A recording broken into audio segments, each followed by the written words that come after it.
Hello students, welcome to unlock GS academy. चलिए start करते हैं जनवरी मंथ का 16 सेशन, जिसमें हम न्यूज़पेपर के एग्जाम ओरिएंटेड इंपॉर्टेंट न्यूज़ को मल्टीपल चॉइस क्वेश्चन के थ्रू कवर करते हैं।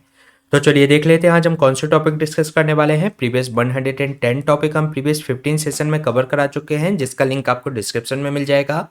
आज हम चर्चा करेंगे डूम्सडे क्लॉक के बारे में, देन हम जानेंगे निधि कंपनीज के बारे में, क्यासानूर फॉरेस्ट डिसीज क्या है चर्चा करेंगे इसके बारे में, साथ ही साथ जानेंगे पाम ऑयल्स के बारे में, टेलीमानस किससे संबंधित है जानेंगे इसके बारे में, साथ ही साथ चर्चा करेंगे इंडिया के जियोथर्मल रिसोर्सेज के बारे में, सांग सागर लेक का भी चर्चा में कर रही डिस्कस करेंगे इसके बारे में, साथ ही साथ जानेंगे इम्यून इम्प्रिंटिंग के बारे में। तो चलिए स्टार्ट करते हैं आज का इंपॉर्टेंट सेशन। ये क्वेश्चन आपका डूम्सडे क्लॉक से संबंधित है, जिसके रिगार्डिंग आपको दो स्टेटमेंट दिए गए हैं। फर्स्ट स्टेटमेंट में आपसे कहा गया है कि ये जो डूम्सडे क्लॉक है इसको क्रिएट किया गया था 1947 में, और ये एक ऐसा डिजाइन है जो कि पब्लिक को वार्न करता है कि जो हमारे द्वारा जो डेंजरस टेक्नोलॉजी तैयार की जा रही है वह वर्ल्ड को डिस्ट्रॉय करने के कितने करीब है। इसके अलावा सेकेंड स्टेटमेंट में आपसे कहा गया है कि सिंस इट्स डेब्यूट यानी कि इसकी शुरुआत से इसको फर्स्ट टाइम रीसेट किया गया है न्यूक्लियर वारफेयर के खतरे को देखते हुए यूक्रेन में। तो इसके रिगार्डिंग आपको करेक्ट स्टेटमेंट फाइंड आउट करना है। तो चलिए देख लेते हैं इसका आंसर। इसमें जो फर्स्ट स्टेटमेंट में जो बात की गई है कि डूम्सडे क्लॉक है इसको क्रिएट किया गया था 1947 में, और ये एक ऐसा डिजाइन है जो कि पब्लिक को वार्न करता है कि जो हमारे द्वारा जो डेंजरस टेक्नोलॉजी तैयार की जा रही है वह वर्ल्ड को डिस्ट्रॉय करने के कितने करीब है। तो ये इसके अंतर्गत करेक्ट स्टेटमेंट है, क्योंकि इसके द्वारा चेतावनी दी जाती है। इसके अलावा सेकंड स्टेटमेंट में जो बात की गई है कि सिंस इट्स डेब्यूट यानी कि इसकी शुरुआत से इसको फर्स्ट टाइम रीसेट किया गया है न्यूक्लियर वारफेयर का खतरा देखते हुए यूक्रेन में, तो ये इसके अंतर्गत रॉन्ग स्टेटमेंट है, क्योंकि इसको फर्स्ट टाइम रीसेट नहीं किया गया, बल्कि इससे पहले इसको 25 टाइम्स और रीसेट किया जा चुका है। तो इसलिए जो सेकंड स्टेटमेंट है वह रॉन्ग हो जाएगा, इसलिए इसका जो आंसर होगा A1 ओनली। चलिए जान लेते हैं अभी चर्चा में क्यों रहा। जो एटॉमिक साइंटिस्ट हैं उन्होंने रीसेट किया है डूम्सडे क्लॉक को रिसेंटली, और इन्होंने जो मिडनाइट होता है यानी कि 12 क्लॉक का जो रात्रि का समय होता है उसके 90 सेकेंड्स तक ये उसके नज़दीक लेकर आए हैं इस डूम्सडे क्लॉक को। और ये फर्स्ट टाइम है जब इतना नज़दीक इसको लेकर आए हैं 90 सेकेंड तक। इससे पहले 100 सेकेंड तक इसको पास लेकर आए थे मिडनाइट 90 इन 2020 में, जब कोविड-19 का जब पेंडेमिक था उस दौरान। इसके अलावा ये एक तरीके से डूम्सडे क्लॉक का 90 सेकेंड उस मिनट हैंड को पास में लाना ये एक तरीके से रिफ्लेक्ट करता है कि जो फियर है न्यूक्लियर वार का इन द रसिया का जो इन्वेजन हो रहा है यूक्रेन के अंतर्गत, तो उसमें न्यूक्लियर वारफेयर का खतरा अभी भी इसमें बाकी है। इसके अलावा अगर हम बात करें इसके ओरिजिन की कि डूम्सडे जो क्लॉक है उसका ओरिजिन कहाँ से होता है, तो ये जो क्लॉक है क्रिएट की गई थी 1947 में by the group of atomic scientist के द्वारा, जिसके अंतर्गत अल्बर्ट आइंस्टीन भी मौजूद थे। इसके अलावा ये जो वर्क कर रहे थे जो मैनहट्टन जो प्रोजेक्ट था जिन्होंने डेवलप किया था वर्ल्ड का first nuclear weapons during the world war 2, तो उसके अंतर्गत इसको तैयार किया गया था 1947 में। ये एक तरीके से सिंबल होता है कि जो कि रिप्रेजेंट करता है कि हम कितने नज़दीक हैं वर्ल्ड के पॉसिबल जो एपोकैलिप्स के यानी कि उसके प्रलय के कितने हम नज़दीक हैं। इसके अलावा अगर हम बात करें, ये एक जो Chicago based non profit organisation है जिसका नाम है bulletin of the atomic scientist, तो इसने अपडेट किया है जो टाइमली इसका जो एनुअली जो बेस्ड होता है वह ये एक तरीके से जो प्लेनेट या ह्यूमैनिटी के ऊपर जो खतरा होता है तो उसको डिस्प्ले करने के लिए इसको अपडेट किया जाता है इनकी वेबसाइट पे, और ये इस ऑर्गेनाइजेशन का नाम क्या है, bulletin of the atomic scientist. अगर हम बात करें इसको क्रिएट किया गया था 1947 में, और ये इसमें जो क्लॉक होती है ये बेस्ड ऑन द थ्रेट की जो कि न्यूक्लियर वेपन उस समय जो था सबसे बड़ा जो खतरा था वह न्यूक्लियर वेपन का खतरा था, तो उसको उस समय ध्यान में रखते हुए इस क्लॉक को तैयार किया गया था। लेकिन कई वर्ष बीत जाने के बाद और भी कई खतरे हमें देखने को मिलते हैं, जैसे कि क्लाइमेट चेंज का खतरा और जो डिस्ट्रप्टिव जो टेक्नोलॉजी है जैसे कि आपकी आर्टिफिशियल इंटेलिजेंस, तो ये भी एक तरीके से खतरा बन सकते हैं ह्यूमैनिटी पर और प्लेनेट पर। तो इन खतरों को भी इसके अंतर्गत डूम्सडे क्लॉक के द्वारा वार्न किया जाता है। अगर हम इसकी वर्किंग के बारे में बात करें, तो जब साइंटिस्ट को ऐसा लगता है कि ह्यूमैनिटी पर रिस्क है तो उसमें ये इसकी जो नीडल होती है उस क्लॉक को सेट कर देते हैं जो 12 क्लॉक होता है मिडनाइट का, तो उसके नज़दीक इसको लेकर आ जाते हैं। और इसके अंतर्गत ये जो नीडल होती है उसको कुछ मिनट की दूरी पर, इसको 12 o'clock से कुछ मिनट की दूरी पर इसको रखा जाता है। जैसे कि एग्जांपल की अगर हम बात करें तो 2 इयर्स ऑफ जो न्यूक्लियर अटैक हुआ था हिरोशिमा और नागासाकी पर बाय द यूएसए, तो डूम्सडे क्लॉक को इसको सेट कर दिया गया था 7 मिनट्स टू द मिडनाइट, जो कि 12 o'clock for the first time. इसके अलावा जब जो 1991 में जब जब कोलैप्स हुआ था सोवियत यूनियन का, जब विघटन हुआ था, तो उस समय भी इसको 17 मिनट्स टू द मिडनाइट कर दिया गया था। तो इस तरीके से इसकी वर्किंग होती है। और अभी जो 90 सेकंड किया गया है तो वह इस तरीके से इसको 90 सेकंड मिडनाइट के पास में लेकर इसको आए हैं, यूक्रेन पर जो न्यूक्लियर वारफेयर का खतरा है उसको देखते हुए। तो ये क्वेश्चन हमने डिस्कस किया डूम्सडे क्लॉक से संबंधित। चलिए चलते हैं नेक्स्ट क्वेश्चन पे। नेक्स्ट क्वेश्चन है आपका निधि कंपनी से संबंधित, जिसके रिगार्डिंग आपको 3 स्टेटमेंट दिए गए हैं। फर्स्ट स्टेटमेंट में आपसे कहा गया है कि जो निधि कंपनी होती है एक टाइप होता है एनबीएफसी का, जो कि फॉर्म किया जाता है। इसका जो प्राइमरी ऑब्जेक्टिव होता है कि जो लोगों में सेविंग हैबिट्स को इनकलकेट करें, साथ ही साथ इसके मेंबर्स और इसके प्रिंसिपल ऑफ म्यूचुअल बेनिफिट्स पर ये काम करता है। इसके अलावा सेकेंड स्टेटमेंट में कहा गया है कि ये रजिस्टर्ड होती है अंडर द कंपनी एक्ट और ये रेगुलेट किया जाता है ministry of finance for their operational matters के लिए। इसके अलावा थर्ड स्टेटमेंट में आपसे कहा गया है कि इसको आरबीआई से लाइसेंस लेने की कोई ज़रूरत नहीं होती। इस कारण से आरबीआई इस पर कोई भी डायरेक्शंस इशू नहीं कर सकता, जो भी डिपॉजिट टेकिंग जो एक्टिविटीज़ होती है उनके लिए। तो इसके रिगार्डिंग आपको करेक्ट आंसर फाइंड आउट करना है। तो चलिए देख लेते हैं इसका आंसर। इसमें जो फर्स्ट स्टेटमेंट में जो बात की गई है कि जो निधि कंपनीज होती हैं एक टाइप होता है एनबीएफसीज का, जो कि फॉर्म किया जाता है। इसका जो प्राइमरी ऑब्जेक्ट होता है कि ये अपने जो मेंबर्स हैं उसके अंतर्गत सेविंग हैबिट्स को इनकलकेट करे, साथ ही साथ ये प्रिंसिपल ऑफ म्यूचुअल बेनिफिट्स पर ये काम करती है। तो ये इसके अंतर्गत करेक्ट स्टेटमेंट है। इसके अलावा सेकंड स्टेटमेंट में जो बात की गई है कि इसको रजिस्टर्ड किया जाता है अंडर द कंपनीज एक्ट और ये रेगुलेट की जाती है ministry of finance for their operational matters, तो ये इसके अंतर्गत रॉन्ग स्टेटमेंट है। इसको रजिस्टर्ड तो किया जाता है अंडर द कंपनीज एक्ट, लेकिन ये इसको जो रेगुलेट किया जाता है वह मिनिस्ट्री ऑफ कॉर्पोरेट अफेयर्स के द्वारा किया जाता है, ना कि मिनिस्ट्री ऑफ फाइनेंस के द्वारा। तो ये इसके अंतर्गत रॉन्ग स्टेटमेंट हो जाता है। इसके अलावा थर्ड स्टेटमेंट में जो बात की गई है कि इसको आरबीआई से लाइसेंस लेने की कोई ज़रूरत नहीं होती और इसके कारण से आरबीआई इसको कोई भी डायरेक्शंस इशू नहीं कर सकता डिपॉजिट टेकिंग एक्टिविटीज़ पर। तो इसको लाइसेंस लेने की ज़रूरत नहीं होती आरबीआई से, लेकिन आरबीआई इसको इशू कर सकता है direction for the deposit taking activities के लिए। तो इसके अंतर्गत फर्स्ट इसके अंतर्गत जो है वह करेक्ट है, लेकिन जो सेकंड वाला जो है इसके अंतर्गत डायरेक्शन इशू की जा सकती है, इसलिए ये स्टेटमेंट रॉन्ग हो जाएगा। इसलिए इसका जो आंसर होगा C1 ओनली। चलिए जान लेते हैं निधि कंपनी के बारे में डिटेल में। अगर हम बात करें इसके मीनिंग की तो निधि कंपनी एक टाइप होता है एनबीएफसीज का और ये फॉर्म करता है एक तरीके से बोरो और मनी को लैंड करने का ये काम करता है टू इट्स मेंबर्स, यानी कि मेंबर्स के अलावा ये किसी से ना लैंड लेता है और ना ही उनको बोरो करता है। और इसका जो प्राइमरी ऑब्जेक्टिव ये है कि ये एक तरीके से इनकलकेट कर सके habit of saving monies among its members और साथ ही साथ ये वर्क करता है प्रिंसिपल ऑफ म्यूचुअल बेनिफिट्स पे।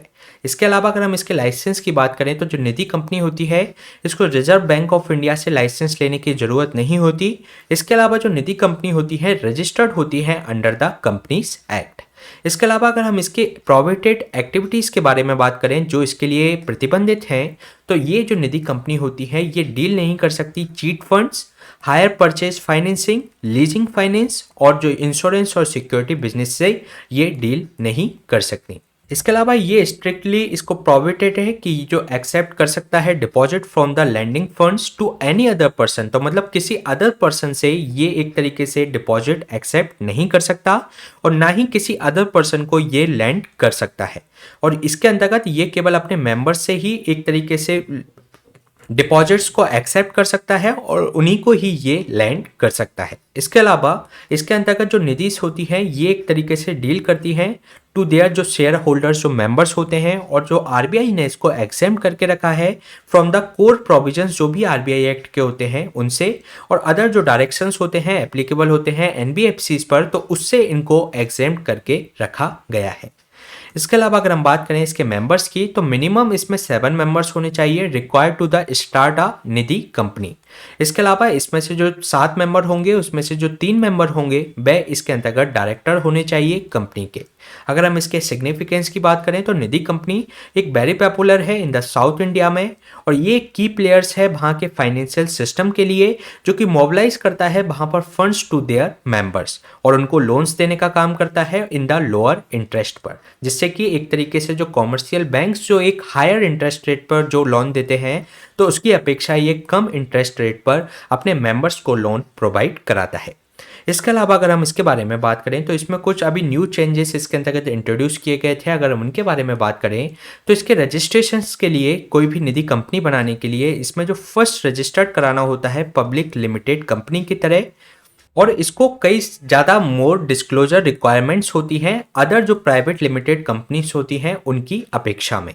इसके अलावा इनका जो डिक्लेरेशन है कि जो पब्लिक कंपनी है जो सेटअप की जाती है निधि के द्वारा, तो इसमें जो शेयर कैपिटल होनी चाहिए इसमें 1 मिलियन की ज़रूरत होती है फर्स्ट टाइम इसको रजिस्टर कराने के लिए।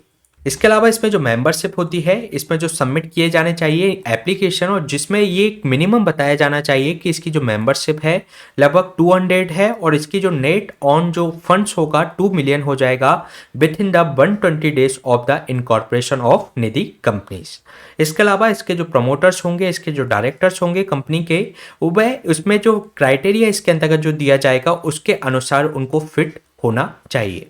इसके अलावा इसमें कंसेप्ट ऑफ डीम्ड अप्रूवल का सिद्धांत चलता है, यानी कि इसके अंतर्गत अगर 45 दिन तक अगर कोई एप्लीकेशन पर डिसीजन नहीं लिया जाता तो उसको ऐसा मान लिया जाता है कि उसको ग्रांट दे दी गई है, यानी कि डीम्ड टू बी ग्रांटेड इसके अंतर्गत मान लिया जाता है। इसके अलावा ये किसी कंपनीज को लोन नहीं दे सकती, ये केवल अपने जो इंडिविजुअल मेंबर्स इसके अंतर्गत जो मेंबर हैं उनको ही ये लोन प्रोवाइड करा सकती है। तो ये क्वेश्चन हमने डिस्कस किया निधि कंपनी से संबंधित। चलिए चलते हैं नेक्स्ट क्वेश्चन पे।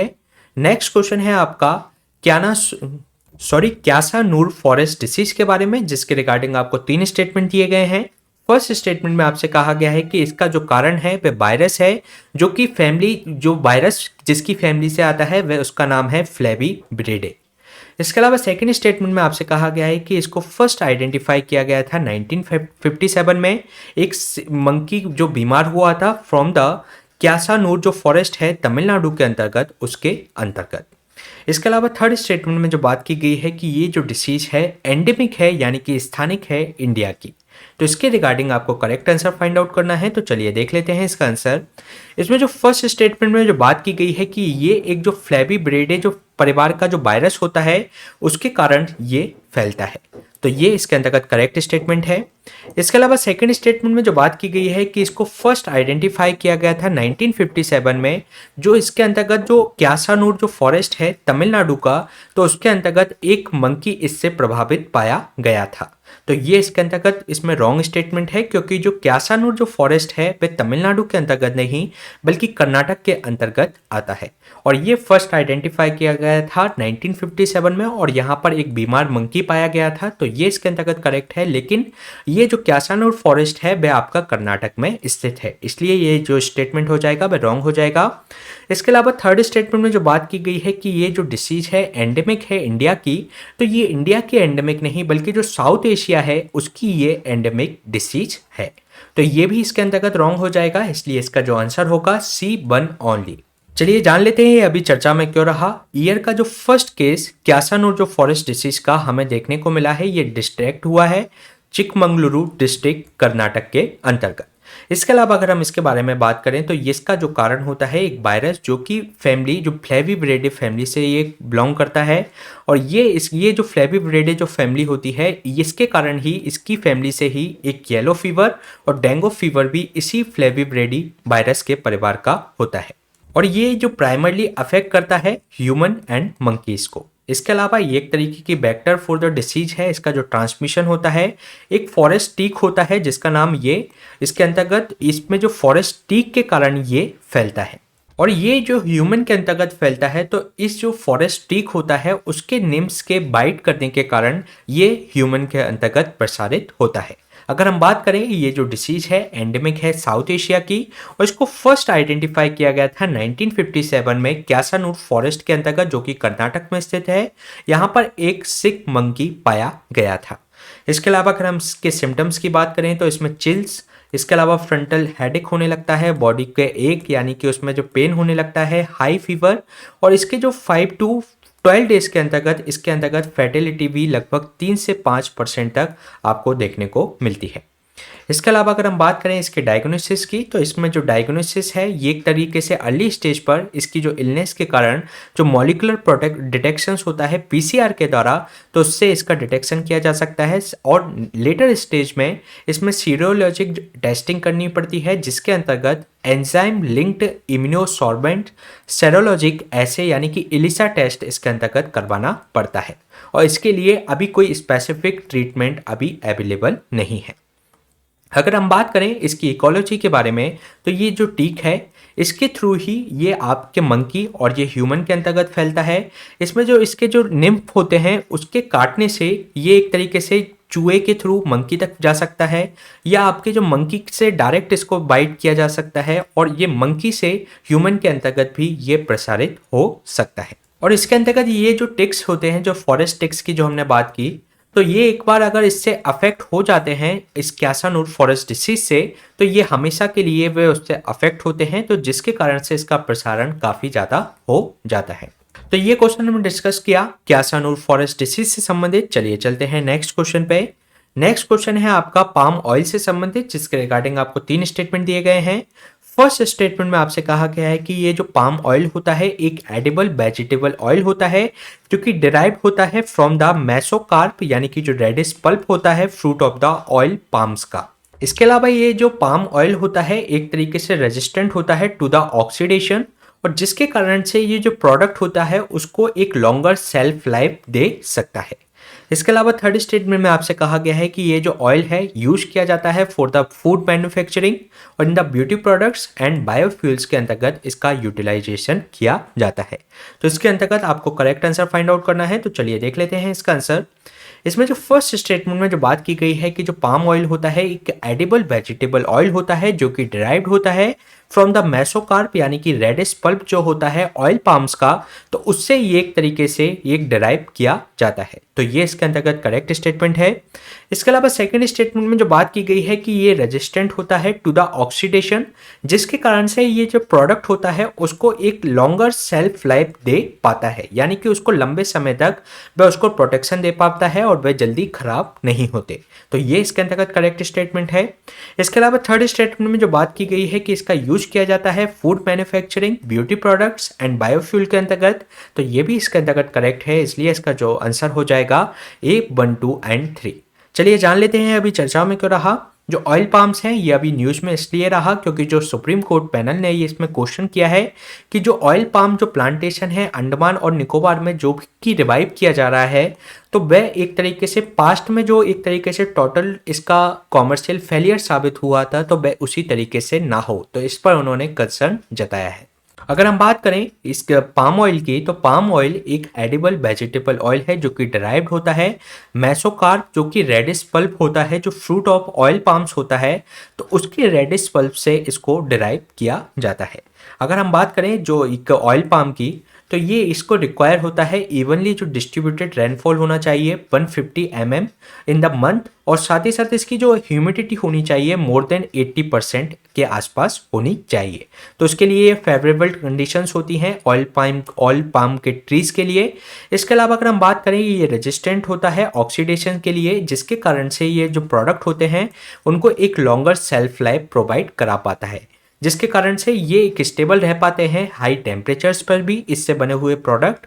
इसके अलावा इसमें जो ऑयल यूज किया जाता है फूड मैन्युफैक्चरिंग के लिए किया जाता है, ब्यूटी प्रोडक्ट्स, साथ ही साथ बायोफ्यूल के अंतर्गत भी इसका यूज किया जाता है। अगर हम बात करें एक जो स्कीम चलाई जा रही है national edible oil mission oil palm, तो ये जो स्कीम है इसको एक तरीके से जो सेल्फ रिलायंस लाना है हमें एडिबल ऑयल के लिए, तो इसके लिए ये स्कीम चलाई जा रही है और इसमें जो इन्वेस्टमेंट किया जा रहा है 5 साल के लिए लगभग 11,000 करोड़ का इसके अंतर्गत इन्वेस्टमेंट किया गया है। अगर हम इसके उद्देश्य की बात करें तो जो हमारा डोमेस्टिक जो एडिबल ऑयल प्राइसेस हैं उसको हार्नेस करना, यानी कि उसको एक तरीके से यूज करना, जिसके कारण से जो हमें बाहर से ऑयल इंपोर्ट करना पड़ता है जो कि काफ़ी महंगा पड़ता है, तो उसका एक तरीके से हम अल्टरनेटिव भारत में ही तैयार कर सकें। इसके अलावा जो डोमेस्टिक प्रोडक्शन है उसको इंक्रीज करना, और इसको 3 टाइम्स इंक्रीज करना है 2025-26 तक, जो कि कितना करना है, लगभग 11 लाख मिलियन टन के आसपास हमें इसको ले जाना है। इसके अलावा ये जो इन्वॉल्व करेगा रेजिंग द एरिया जो अंडर द ऑयल पाम जो कल्टीवेशंस है, इसको 10 लाख हेक्टेयर ले जाना है हमें 2025-26 तक इस प्रोग्राम के अंतर्गत। साथ ही साथ 16.7 लाख हेक्टेयर ले जाना है 2029-30 तक। अगर हम इस स्कीम के फीचर्स के बारे में बात करें, यानी कि इसकी विशेषताओं के बारे में बात करें, तो इसका जो स्पेशल इसका जो जोर दिया जा रहा है, इसमें जो एम्फेसाइज किया जा रहा है वह स्कीम का वह किया जा रहा है इंडिया के नॉर्थ ईस्टर्न स्टेट्स, साथ ही साथ अंडमान एंड निकोबार आइलैंड के अंतर्गत, क्योंकि यहाँ पर जो वेदर कंडीशंस हैं वह पाम ऑयल की ट्री के लिए काफ़ी फेवरेबल है। तो इसलिए यहाँ पर इसको एक तरीके से प्रमोट किया जा रहा है, एम्फेसाइज इन क्षेत्रों में ही किया जा रहा है। साथ ही साथ अगर हम बात करें इस स्कीम के बारे में, तो जो ऑयल पाम जो फार्मर्स हैं इसके अंतर्गत उनको फाइनेंशियल असिस्टेंस भी प्रोवाइड कराया जाता है, जिससे कि एक तरीके से उनकी वायबिलिटी बन सके इनको प्रोड्यूस करने के लिए। अगर हम बात करें पाम ऑयल की जो टॉप 10 अगर जो प्रोड्यूसिंग कंट्री हैं उनके बारे में, तो जो पाम ऑयल का सबसे ज़्यादा प्रोडक्शन होता है वह इंडोनेशिया के अंतर्गत होता है, सेकंड नंबर पर मलेशिया, थर्ड पर थाईलैंड का स्थान आता है। तो ये क्वेश्चन हमने डिस्कस किया पाम ऑयल से संबंधित। चलिए चलते हैं नेक्स्ट क्वेश्चन पे। नेक्स्ट क्वेश्चन है आपका टेलीमानस से संबंधित, जिसके रिगार्डिंग आपको 2 स्टेटमेंट दिए गए हैं। फर्स्ट स्टेटमेंट में आपसे कहा गया है कि इसका जो उद्देश्य है कि प्रोवाइड करा सके free tele mental health services को ऑल ओवर द कंट्री और राउंड द क्लॉक। इसके अलावा सेकेंड स्टेटमेंट में जो बात की गई है कि जो निमहंस है एक नोडल सेंटर है और इंडियन इंस्टीट्यूट ऑफ टेक्नोलॉजी जो बॉम्बे है, आईआईटी बॉम्बे है, वह इसके अंतर्गत टेक्निकल सपोर्ट प्रोवाइड करा रहा है। तो इसके रिगार्डिंग आपको करेक्ट स्टेटमेंट फाइंड आउट करना है। तो चलिए देख लेते हैं इसका आंसर। इसमें जो फर्स्ट स्टेटमेंट में जो बात की गई है कि इसका जो ऑब्जेक्टिव है टेलीमानस का, तो इसके अंतर्गत प्रोवाइड कराना एक tele mental health services all over the country और राउंड द क्लॉक, तो ये इसके अंतर्गत करेक्ट स्टेटमेंट है। इसके अलावा सेकंड स्टेटमेंट में जो बात की गई है कि जो निमहंस है वह इसका नोडल सेंटर है और आईआईटी बॉम्बे इसको टेक्निकल सपोर्ट प्रोवाइड करा रहा है, तो ये भी इसके अंतर्गत करेक्ट स्टेटमेंट है। इसलिए इसका जो आंसर हो जाएगा सी बोथ 1 एंड 2। चलिए जान लेते हैं इसके बारे में।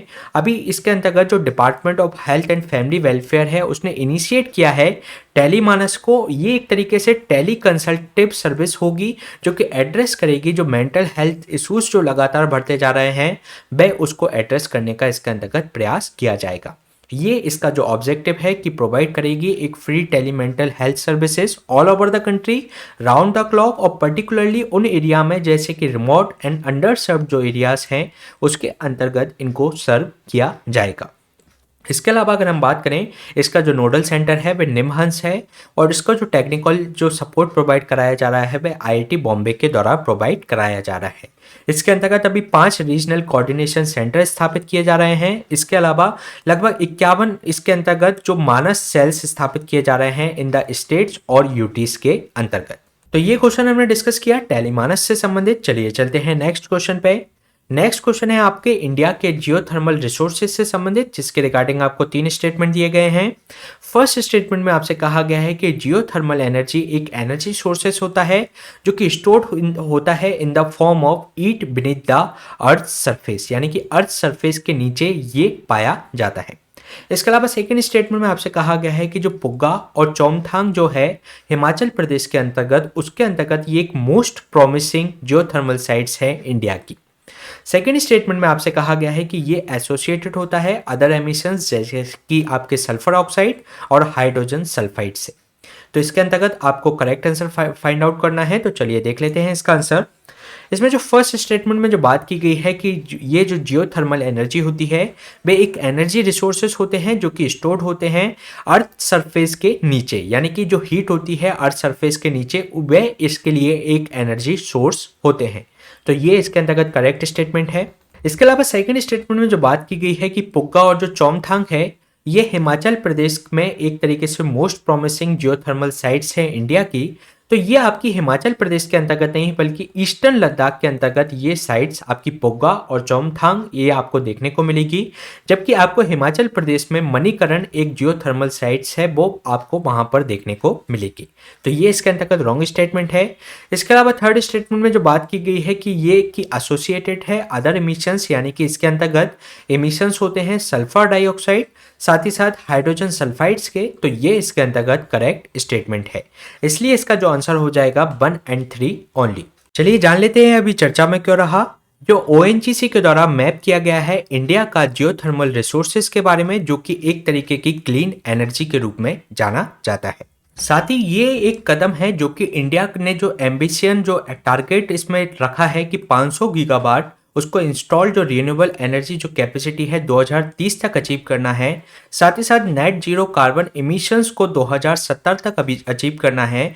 तो ये इसके अंतर्गत जो भी हमारा पंचामृत जो हमने डिक्लेयर किया है ग्लासगो के अंतर्गत, तो उसके अंतर्गत अचीव करने में ये एक महत्वपूर्ण कदम होगा। इसके अलावा अगर हम बात करें, जियोथर्मल एनर्जी एक एनर्जी रिसोर्सेस होते हैं जो कि स्टोर्ड होते हैं in the form of heat beneath the earth surface, यानी कि अर्थ सरफेस के नीचे ये हीट फॉर्म में ये एक तरीके से एनर्जी सोर्सेस होते हैं। और इसके अंतर्गत जो मैग्मा होता है इसमें जो इनर लेयर के अंतर्गत, तो वह अर्थ की जो हीट करता है जो भी इसकी जो नियर बाय रॉक्स होती है उनको, और इसके कारण से जो अंडरग्राउंड जो एक्वेफर्स होते हैं या इसके अंतर्गत जो हॉट वाटर्स होते हैं वह इसके अंतर्गत geyser, hot springs, steam bands या अंडर वाटर जो हाइड्रोथर्मल बैंड्स होते हैं या मड पॉट्स होते हैं, तो उनके थ्रू ये एक तरीके से ये एनर्जी जो जियोथर्मल एनर्जी होती है वह इसके थ्रू रिलीज होती है। और इसके अंतर्गत जो हॉट वाटर होते हैं जो स्टीम के रूप में ये पाइप्ड होते हैं थ्रू द अंडरग्राउंड जो बेल्स होते हैं, इनको यूज किया जाता है to the generate electricity in the power plant. इसके अलावा अगर हम बात करें, एज पर द प्रिलिमिनरी जो इन्वेस्टिगेशंस के अंतर्गत जो जियोलॉजिकल सर्वे ऑफ इंडिया के द्वारा किया गया, देयर आर अराउंड लगभग 300 जियोथर्मल हॉट स्प्रिंग्स हैं इंडिया के अंतर्गत, जिसमें से पुग्गा एंड जो चौमथांग है वो ईस्टर्न लद्दाख के अंतर्गत वह मोस्ट प्रोमिसिंग जियोथर्मल साइट्स है इंडिया की। इसके अलावा अदर साइट्स भी हैं जैसे कि कैम्बे इन गुजरात, साथ ही साथ ताता पानी है छत्तीसगढ़ के अंतर्गत, खम्मम आपको देखने को मिलेगा तेलंगाना में, साथ ही साथ रत्नागिरी आपको महाराष्ट्र में देखने को मिलेगी। इसके अलावा हिमाचल प्रदेश में आपको मणिकरण जो साइट है वहां पर भी आपको जियोथर्मल रिसोर्सेज के सोर्स देखने को मिलेंगे। इसके अलावा टोटल जो जियोथर्मल जो पावर है पोटेंशियल है भारत का, वो एस्टिमेटेड है कि ये लगभग 10 गीगावाट के आसपास है। इसके अलावा अगर हम बात करें इसके जो बेनिफिट्स क्या होते हैं जियोथर्मल एनर्जी के, तो एक तो सबसे पहले ये कार्बन फ्री होता है, रिन्यूएबल एनर्जी है जो कि एक तरीके से कंटिन्यूअस अनइंटरप्टेड सप्लाई ये प्रोवाइड करा सकता है। इसके अलावा लेकिन इसके कुछ डिसएडवांटेजेस भी हैं, जैसे कि ये जो लोकेशन जहाँ पर एक तरीके से स्पेसिफिक होती है, आपको वहीं जाकर इसको एक तरीके से एनर्जी सोर्सेस इससे जनरेट करने होते हैं। इसके अलावा जो एसोसिएटेड होता है अदर एमिशंस, जैसे कि इससे जो सल्फर डाइऑक्साइड प्रोड्यूस होता है और हाइड्रोजन सल्फाइड इससे निकलता है। और इसके अलावा ये एक तरीके से कारण बन सकता है एक मिनी ट्रेमर्स यानी कि छोटे भूकंप क्षेत्र का, जहां पर भी इसका ऑपरेशन संचालित किया जा रहा है उस एरिया में। साथ ही साथ उन क्षेत्रों में इसके प्लांट को लगाना होता है, जिसके कारण से इसकी जो इनिशियल कॉस्ट होती है काफ़ी ज़्यादा होती है। तो इसमें आप ये ध्यान रखिएगा ये पूरी तरीके से मतलब पॉल्यूशन फ्री नहीं होती। इससे जो इमिशंस निकलते हैं वह सल्फर डाइऑक्साइड और हाइड्रोजन सल्फाइड्स, इससे एक इमिशन इससे निकलते हैं। तो ये क्वेश्चन हमने डिस्कस किया जियोथर्मल एनर्जी के बारे में। चलिए चलते हैं नेक्स्ट क्वेश्चन पे। नेक्स्ट क्वेश्चन आपका सांख्य सागर लेक से संबंधित है, जिसके रिगार्डिंग आपको 3 स्टेटमेंट दिए गए हैं। फर्स्ट स्टेटमेंट में आपसे कहा गया है कि जो सांख्य सागर लेक है ये हेल्प करता है कि इकोलॉजिकल जो बैलेंस बनाए रखे, जिसके अंतर्गत माधव नेशनल पार्क के अंतर्गत। सेकेंड स्टेटमेंट में आपसे कहा गया है कि जो मनियार रिवर है कनेक्ट करती है सांख्य सागर को टू अनदर लेक जिसका नाम है जादव सागर। थर्ड स्टेटमेंट में आपसे कहा गया है कि ये होम है माइग्रेटरी बर्ड्स का, और इसके अंतर्गत विंटर सीजन के अंतर्गत माइग्रेटरी बर्ड्स जो यहाँ पर आती हैं। साथ ही साथ ये होम है जो मार्स क्रोकोडाइल है जिसको हम मगर के नाम से जानते हैं, तो उसका भी ये एक तरीके से साइट्स है। तो इसके रिगार्डिंग आपको करेक्ट आंसर फाइंड आउट करना है, तो चलिए देख लेते हैं इसका आंसर। इसमें जो फर्स्ट स्टेटमेंट में जो बात की गई है कि जो सांख्य सागर लेक है ये एक तरीके से हेल्प करती है मेंटेन करने में जो इकोलॉजिकल बैलेंस है माधव नेशनल पार्क के अंतर्गत, तो ये इसके अंतर्गत करेक्ट स्टेटमेंट है। इसके अलावा सेकंड स्टेटमेंट में जो बात की गई है कि इसके अंतर्गत जो मनियार रिवर है वह कनेक्ट करती है सांख्य सागर को अनादर लेक से जिसका नाम है जादव सागर लेक, तो ये भी इसके अंतर्गत करेक्ट स्टेटमेंट है।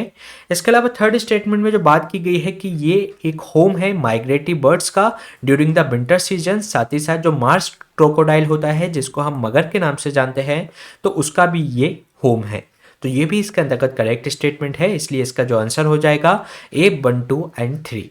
चलिए जान लेते हैं अभी चर्चा में क्यों रहा।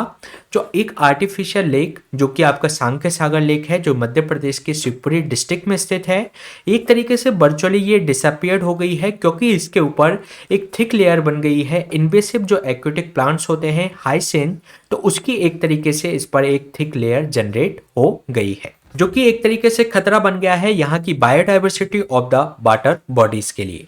इसके अलावा अगर हम बात करें सांकी सागर के बारे में, तो इसको डिक्लेयर किया गया था रामसर साइट इन जुलाई 2022 में। और ये जो लेक है ये स्प्रेड है, मतलब ये फैली हुई है 248 हेक्टेयर में, और इसका जो कैचमेंट एरिया है लगभग 37,522 हेक्टेयर के आसपास है। और ये जो वहाँ का जो इकोलॉजिकल लॉजिकल जो बैलेंस तैयार करती है यहाँ के लिए, जो कि माधव नेशनल पार्क यहाँ के शिवपुरी डिस्ट्रिक्ट में स्थित है। अगर हम बात करें सांके सागर की, तो ये सपोर्ट करती है सिग्निफिकेंट पॉपुलेशन ऑफ जो यहाँ की 19 जो इंडिजिनस फिश स्पीसीज हैं उनके लिए। इसके अलावा ये एक तरीके से उनकी जो ब्रीड और इनकी जो हैबिटेट को ये एक तरीके से हैबिटेट का काम करती है। और अगर हम बात करें रामसर साइट्स के जो वेटलैंड्स के आधार पर, तो इसके अंतर्गत जो वाटर बॉडी है ये मिक्स है रिबराइन और पैलेस्ट्रीन, जो यानी कि इसमें जो कीचड़ होती है, जो मार्स होता है, उससे का ये एक तरीके से मिक्सचर यहाँ पे देखने को मिलता है, जो कि एक तरीके से आपकी जो हैबिटेट प्रोवाइड कराता है फिश पॉपुलेशंस को। और यहाँ का जो एनवायरनमेंट है वो एक तरीके से यहाँ की जो क्रिटिकल है यहाँ के मेंटेन करने के लिए overall biodiversity of the region के लिए। अगर हम बात करें इन फिश स्पीसीज की, तो ये सपोर्ट करती हैं पॉपुलेशन ऑफ जो पिसीवोरस जो होते हैं, यानी कि जो फिश ईटिंग जो बर्ड्स होती हैं उनके लिए भी। और यहाँ पर कई सारे लार्ज अमाउंट में यहाँ पर वाटरफॉल्स यानी कि जो जल के जो पक्षी होते हैं वह भी यहाँ पर पाए जाते हैं। और लगभग यहाँ पर 73 जो स्पीसीज होती है माइग्रेटरी बर्ड्स की, तो ये ड्यूरिंग द विंटर सीजन ये आपको यहाँ पर देखने को मिलती है। साथ ही साथ ये होम है मार्स क्रोकोडाइल का, जिसको आप मगर भी कहते हैं। और इसको ये की शेड्यूल 1 में आता है, जो वाइल्ड लाइफ प्रोटेक्शन एक्ट है उसके शेड्यूल 1 के अंतर्गत रेप्टाइल इन स्पीसीज के अंतर्गत आता है, इसको प्रोटेक्शन प्रोवाइड कराया गया है। साथ ही साथ इसमें जो इंट्रोड्यूस किए गए हैं जादव सागर के अंतर्गत 1987 में इनको इंट्रोड्यूस किया गया था मद्रास क्रोकोडाइल बैंक के द्वारा। इसके अलावा अगर हम बात करें कि इसकी जो नॉर्थन साइड्स है वाटर बॉडी की, वह हिली एरियाज है। और सेवरल जो माइनस जो यहाँ पर एक छोटी छोटी एक ड्रेन्स हैं यहाँ पर ड्रेन होती हैं। इसके अलावा छोटी छोटी रिवर यहाँ पर ज्वाइन होती हैं। और जो मनियार रिवर है वह कनेक्ट करती है सांके सागर को अनादर लेक जिसका नाम है जादव सागर, जो कि पास होता है यहाँ के एक नेशनल पार्क से जिसका नाम है माधव नेशनल पार्क। इसके अलावा अगर हम बात करें जो वाटर हाइसिंथ होता है यानी कि जो जलकुंभी होती है, ये एक तरीके से साइंटिफिकली इसका जो नाम है वह उसका नाम है टेडेरिया क्रेस्पिपस, यानी कि जो वाटर हाइसिंथ होता है एक तरीके की इन्वेसिव एलियन स्पीसीज है, जो कि एक तरीके से सदर्न जो अफ्रीका है वहाँ की नेटिव है। इन्वेसिव एलियन स्पीसीज वह स्पीसीज होती हैं जो कि वहाँ की जो लोकल डाइवर्सिटी है उनके लिए खतरा बन जाती है, यानी कि उनका जो एक तरीके से बायोडाइवर्सिटी उनके लिए जो होनी चाहिए उसको एक तरीके से इन्वेसिव कर देती हैं, यानी कि उसका वह अतिक्रमण इनके द्वारा कर लिया जाता है, जिससे उनकी जो फूड या जो अन्य जो आवश्यकता है अदर स्पीसीज की, तो वह इससे प्रभावित होती है। अगर हम बात करें ये जो प्लांट हैं इन्होंने अपने आप को कई तरीके से नेचुरलाइज कर लिया है many other parts of the world में, इंडिया के अंतर्गत नहीं बल्कि कई अदर जगह पर भी इन्होंने एक तरीके से अपने आप को नेचुरलाइज कर लिया है। इसके अलावा ये एक तरीके से प्रोलिफिक एक मतलब बहुत तीव्र गति से स्प्रेड करते हैं और ये entire surface of the water body को कवर कर लेते हैं, जिसके कारण से ये जो सनलाइट है उसको वाटर के अंतर्गत पेनिट्रेट करने के लिए अलाउ नहीं करता, जिसके कारण से अंदर इसके जो डिप्लीट हो जाती है वो वाटर बॉडी ऑक्सीजन से, जिसके कारण से वहां पर बायोलॉजिकल ऑक्सीजन डिमांड कम हो जाती है। उसके कारण जो बायोलॉजिकल ऑक्सीजन जो डिमांड होती है वह इसके अंतर्गत इंक्रीज हो जाती है। इसके अलावा एक तरीके से यहाँ के जो एक्वेटिक एनिमल होते हैं जब उनको ऑक्सीजन भरपूर मात्रा में नहीं मिल पाएगी तो इसके कारण से उनकी बेड डेथ का कारण बनते हैं। साथ ही साथ ये एक तरीके से फर्दर डिकम्पोज होने से एक तरीके से ऑक्सीजन लेवल को और ज़्यादा डिग्रेड करते हैं। और इसके अलावा इसके बावजूद भी यहाँ पर जो कंसीडर किया जाता है इसको इन्वेसिव स्पीसीज के रूप में, और ये एक तरीके से लेकिन ये एक तरीके से वाटर प्यूरिफाई के रूप में भी इसको यूज किया जाता है। ये लगभग अगर आप इसकी एक स्मॉल क्वांटिटीज में इसको रखेंगे तो ये जो इसके अंतर्गत वाटर के अंतर्गत जो हैवी मेटल्स होती हैं उससे प्यूरिफाई करने का ये काम करती है वाटर हाइसिंथ।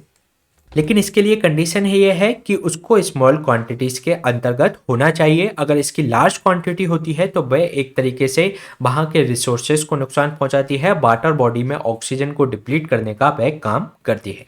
तो ये क्वेश्चन हमने डिस्कस किया सांकिसागर लेक पर। चलिए चलते हैं नेक्स्ट क्वेश्चन पे। नेक्स्ट क्वेश्चन है आपका इम्यून इम्प्रिंटिंग से संबंधित, जिसके रिगार्डिंग आपको 3 स्टेटमेंट दिए गए हैं। फर्स्ट स्टेटमेंट में आपसे कहा गया है कि इसके अंतर्गत टेंडेंसी होती है बॉडी को, जिसके अंतर्गत जो रिपीट करती है इम्यून रिस्पॉन्सेस को बेस्ड ऑन द, जब फर्स्ट वेरिएंट्स इसके अंतर्गत आता है तो उसके बिहाफ पर जो सेकेंड टाइम अगर वह इन्फेक्ट होता है तो वह इसके अंतर्गत उसको एक इम्यून उसको प्रोवाइड कराती है। इसके अलावा सेकेंड स्टेटमेंट में जो बात की गई है कि इसमें जो इम्प्रिंटिंग की जो बात की गई है एक तरीके का डेटाबेस है फॉर द इम्यून सिस्टम, जो कि हेल्प करता है कि जो बेटर रिस्पॉन्स कर सके अगर रिपीट इन्फेक्शंस होता है तो। थर्ड स्टेटमेंट में जो बात की गई है कि ये जो कंसेप्ट है फर्स्ट ऑब्जर्व किया गया था 1947 के अंतर्गत। तो इसके रिगार्डिंग आपको करेक्ट आंसर फाइंड आउट करना है, तो चलिए देख लेते हैं इसका आंसर। इसमें जो फर्स्ट स्टेटमेंट में बात की गई है कि ये एक तरीके से आपका जो वैक्सीनेशन होता है या संक्रमण के दौरान उसने जो पहले वेरिएंट से सामना किया था तो उसको के बिहाफ पर ये शरीर को एक तरीके से उस प्रतिरक्षा को यानी कि इम्यून सिस्टम को दोहराने की एक बॉडी की एक तरीके से ये नेचर है। यानी कि इसके अंतर्गत फर्स्ट टाइम जो वेरिएंट आया उससे उसको संक्रमण हुआ, तो अब वो सेकंड टाइम आएगा तो वह इस तरीके से जो हमारी बॉडी होगी वह अपने आप ही इसके अंतर्गत उसके खिलाफ एक तरीके से इम्यून सिस्टम जनरेट कर लेगी। तो ये एक तरीके की टेंडेंसी है बॉडी की, तो और इसको इसलिए इसका जो फर्स्ट स्टेटमेंट है वह करेक्ट हो जाता है। सेकेंड स्टेटमेंट में जो बात की गई है ये एक तरीके से डेटाबेस के रूप में जो फर्स्ट टाइम जब वेरिएंट आता है तो उसका एक तरीके से डेटाबेस बना लेता है इम्यून सिस्टम के लिए, जो कि हेल्प करता है कि अगर जो रिपीट अगर इन्फेक्शन होता है तो उससे बेटर रिस्पॉन्स ये दर्शा सके।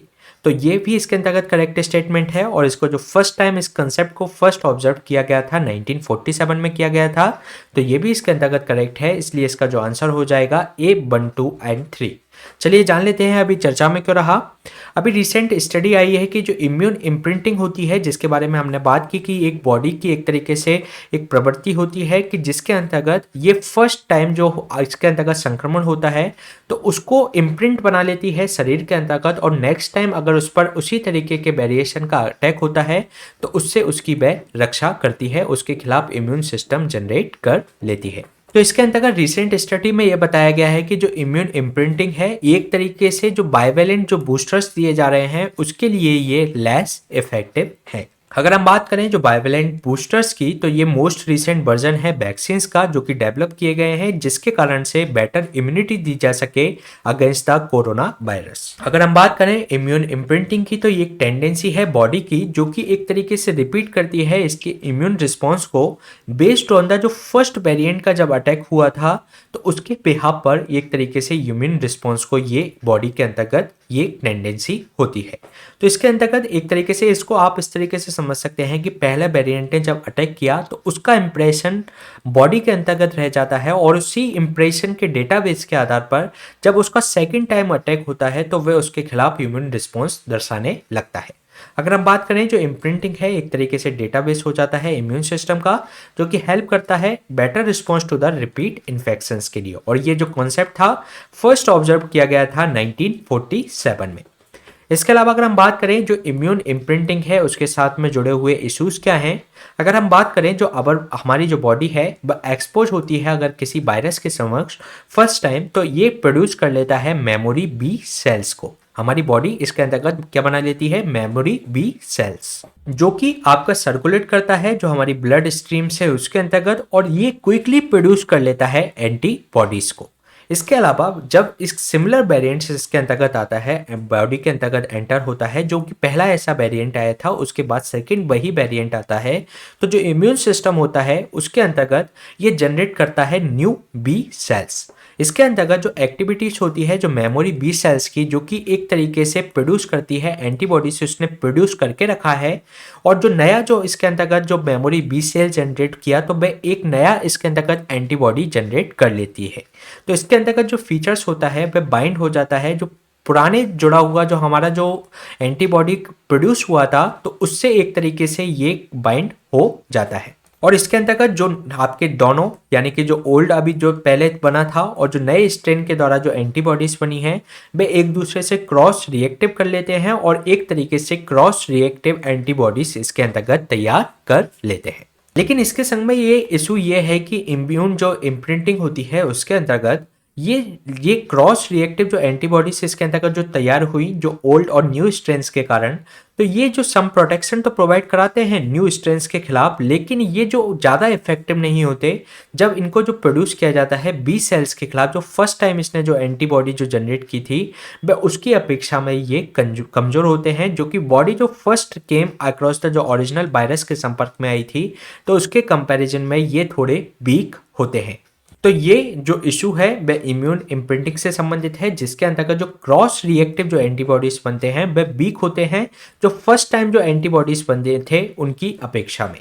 इसके अलावा अगर हम बात करें एक टर्म की और, तो एडेप्टिव इम्यून सिस्टम होता है, जिसके अंतर्गत जो एडेप्टिव इम्यून सिस्टम जो रिस्पॉन्स होता है ये कैरिड आउट होता है by the white blood cells जो हमारे शरीर के अंतर्गत होती हैं, जिसको हम लिम्फोसाइट्स कहा जाता है। इसके अलावा इसमें जो दो ब्रॉड क्लासेस होती हैं इस तरीके के रिस्पॉन्सेस के लिए। जो एंटीबॉडी जो रिस्पॉन्सेस होता है इसके अंतर्गत जो सेल मेडिएटेड इम्यून रिस्पॉन्सेस होता है, यानी कि फर्स्ट होता है एंटीबॉडी रिस्पॉन्सेस और सेकंड होता है सेल मेडिएटेड इम्यून रिस्पॉन्सेस।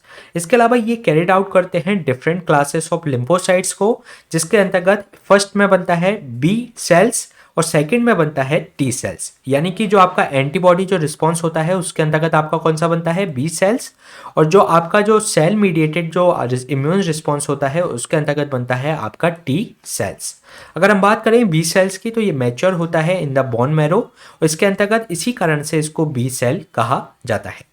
इसके अलावा इसमें जो सेल होते हैं वे इवेंचुअली एक तरीके से टी सेल्स ट्रेवल्स करने लगते हैं और एक तरीके से जो बी सेल होते हैं वही टी सेल के रूप में बन जाते हैं और ये एक तरीके से बोन मैरो से थाइमस के अंतर्गत ये ब्लड स्ट्रीम के थ्रू जाना शुरू हो जाते हैं, जहां पर ये मैच्योर होते हैं। इसी कारण से जो थाइमस के थ्रू इसका जो मैच्योरिंग होती है इस कारण से ही इसको टी सेल्स कहा जाता है। अगर हम बात करें थाइमस की तो ये लोकेट करता है just above the heart behind the जो स्टर्नम होती है और जो आपकी जो एक गर्ल्स में जो ब्रेस्ट स्टोन बोन होती है तो उसके पास में ये पाया जाता है, जिसको हम कहते हैं थाइमस। तो जो एडेप्टिव जो इम्यून रिस्पॉन्स होता है वह दो तरीके का होता है, एंटीबॉडी रिस्पॉन्स और सेल मीडिएटेड इम्यून रिस्पॉन्स। और जो एंटीबॉडी रिस्पॉन्स होते हैं वह बी सेल्स के थ्रू इसमें एक तरीके से एंटीबॉडी जनरेट करते हैं, जबकि जो सेल मीडिएटेड जो इम्यून रिस्पॉन्स होते हैं वे टी सेल्स के थ्रू इम्यूनिटी जनरेट करते हैं। और ये जो टी सेल्स होते हैं वे बी सेल्स जब थाइमस सेल्स के अंतर्गत एक तरीके से मैच्योर होता है तो वह इसके अंतर्गत टी सेल्स को जनरेट करते हैं। तो ये हमने बात की एडेप्टिव इम्यून सिस्टम के बारे में। इसी तरीके के सेशन हम आपके बीच में लाते रहेंगे। आप हमसे इस टेलीग्राम चैनल से भी जुड़ सकते हैं। Please stay tuned and subscribe the unlock GS academy. Thank you.